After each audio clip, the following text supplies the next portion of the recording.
beijinho. Não.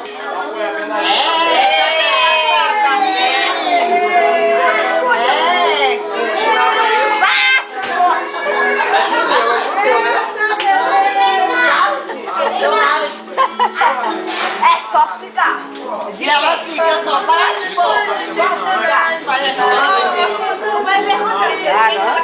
Ei, Fátima, o que tu comeu? Tu perguntou? Quem perguntou que tu tinha comido? O que tu comeu?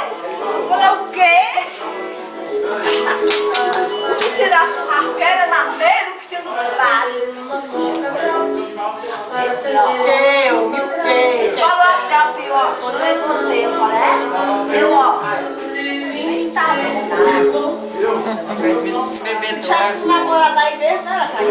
É de se beber mesmo. Ele tá aí bem.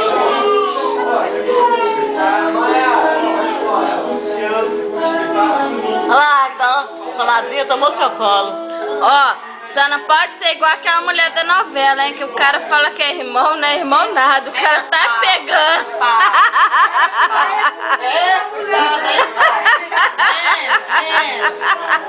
Melãozinho dá leitinho quente com canela. Leitinho quente. O pessoal tá ali gostando, viajando.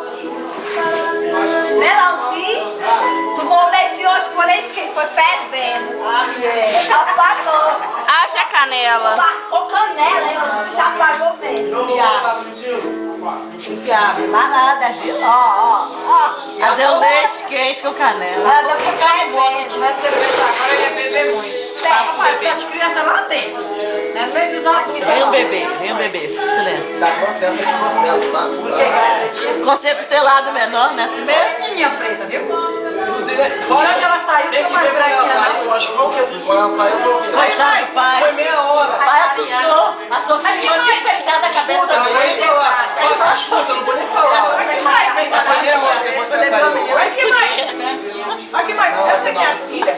Vai ser mais moreno. Ela vai lá Ela já sai com um monte de enfeitada a cabeça dele. Sabe, testa até coçou, Eu né? falei, o problema, ela pode ser beijo da menina, ela falou, pode ser beijo da sua filha, é Ana Luísa, eu falei, Ana Luísa, mas ela conseguiu. Olha que mais. É essa que é a filha? Não foi não.